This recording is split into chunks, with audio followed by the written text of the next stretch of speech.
Okay, now we've learned almost everything there is to learn about querying the database, so we're going to move on to updating documents in the database.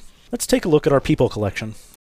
In this collection, we have documents for users named Smith, Jones, Alice, Bob, Charlie, Dave, Edgar, Fred, and, well, name 42. Once you have some documents in the database, it's quite common to want to be able to modify those documents. And so, just like we have a method for querying documents called find, we have a method for changing documents called update. Now, in the Mongo shell, the API for updating actually does 4 different things.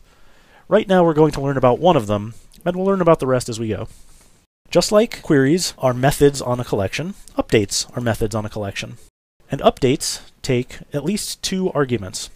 The first argument is a query, analogous to the where clause in SQL. So everything you've learned about find is applicable to querying for documents in order to perform updates. So for instance, let's say I want to update Smith. The second argument to update is a document, and in the simple case, whatever you put inside that document will replace everything but the primary key of the document being updated.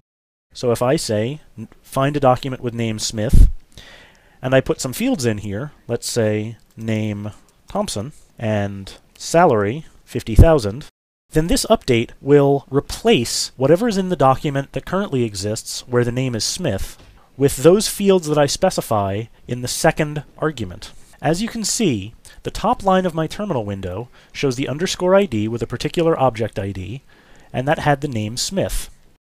The 10th line up from the bottom of my terminal window has the same object ID, but now the name is Thompson, and the salary is 50,000. The other 2 fields of information that existed about Smith are gone. This use of the update operator is somewhat vestigial. MongoDB was originally designed as a kind of object store, and in an object store, especially for a dynamically typed language such as, say, JavaScript or Python, it's sort of convenient to be able to say, I have a document in the application, manipulate the document in the application, and put it back into the database, disregarding whatever happens to be in the database for that document, storing only those things that the application currently has for the document. This use, however, is somewhat dangerous, and so in a subsequent section we'll show a somewhat more constrained way of manipulating fields inside of a document. In any case, this wholesale replacement is occasionally useful. For example, if you're merging data into the database and you don't know how or can't conveniently compute the delta between what's in the database and what you have from an external source, then you might just send the data from the external source into the database, keyed using, say, a primary key.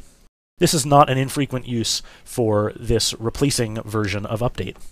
Nevertheless, it's a somewhat blunderbuss approach to changing data in the database, so if you don't need this approach, you might not want to use it. Okay, so let's have a quiz on this subject. Let's say you had a collection with the following document in it: underscore ID colon Texas, population 2500000, landlocked colon 1, and you issued this operation, db.foo, where foo is the name of your collection, .update, underscore ID Texas, population 3000000. What would be the state of the document in this collection after the update?